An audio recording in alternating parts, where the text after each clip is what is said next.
So apparently, Sony's having issues with its PlayStation Network. Again.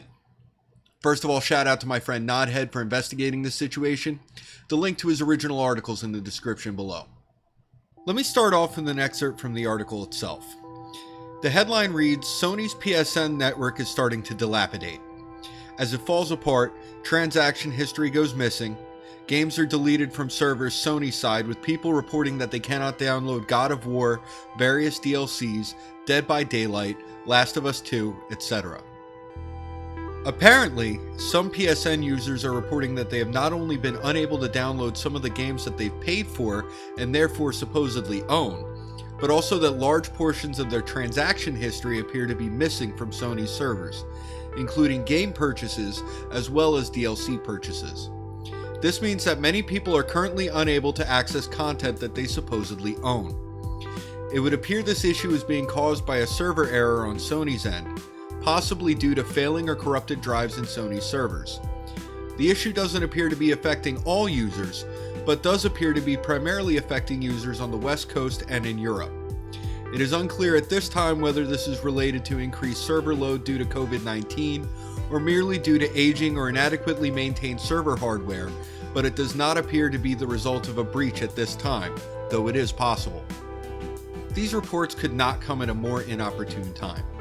See, Sony just recently unveiled its next-gen system, the PlayStation 5, which, in addition to the features you might expect from a next-gen console, better hardware, SSD, etc., also has a, quote, digital edition, sporting all the same specs as the regular PS5, but without the inclusion of an optical drive.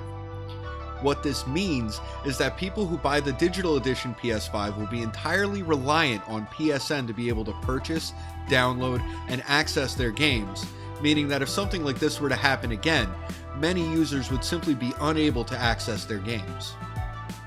Now, PC users have long been in a more or less digital-only market environment, thanks largely to the success of services like Steam and GOG, but a digital marketplace is only as good as its reliability. Steam, for example, has a really good track record of maintaining its servers even if they've entirely dropped the ball when it comes to storefront curation, and allows users to continue to download games that are no longer on the Steam store page if they've purchased them previously.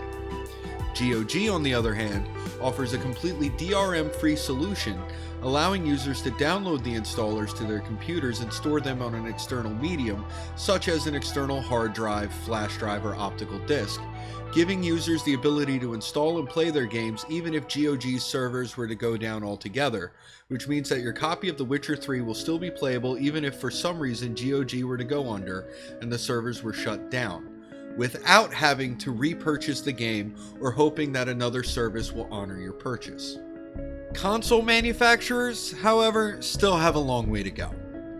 Nintendo's digital offering is still quite honestly mediocre some 14 years after first offering digital game purchases with the Nintendo Wii. Microsoft has been doing a better job, but their user interface in particular leaves a lot to be desired. Sony's track record is downright horrendous. From the 2011 PlayStation Network breach, which leaked the personal information of some 77 million users, up to the present day, Sony has shown themselves to be utterly incompetent not only in maintaining their own infrastructure, but also in protecting the data and security of their customers. I myself have had numerous issues on the PS4, including being booted out of games because the system was unable to, quote, validate my license to use the software that I had purchased. And let us not forget that Sony has literally leaked millions of users' personal information multiple times, including their credit card information. All of this does very little to inspire confidence in a company that is moving toward an all-digital marketplace. Now, before you fire off in the comments calling me a hater or a Microsoft fanboy, know that I'm saying all this as someone who's been a fan of Sony for over 20 years. I really like their products. I've owned every one of their consoles since the original PlayStation. I own a PS4, even though it's currently out of commission due to a faulty HDMI port.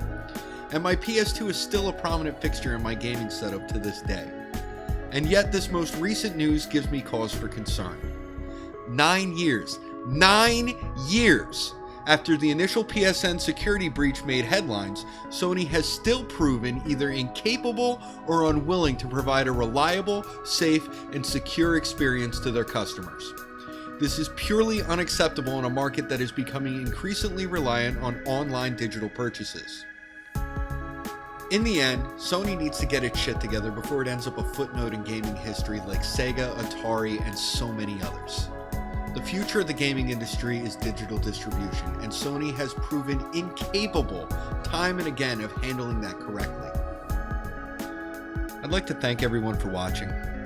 If you liked the video, please hit that like button. If you want to see more videos like this, subscribe to my channel and be sure to click that bell icon so you can be notified when I post a new video. I'd love to hear your thoughts on this, so please leave a comment down below telling me what you think about all this. And as always, stay safe and have a wonderful day. 89Tenno signing off. Holy shit, 89.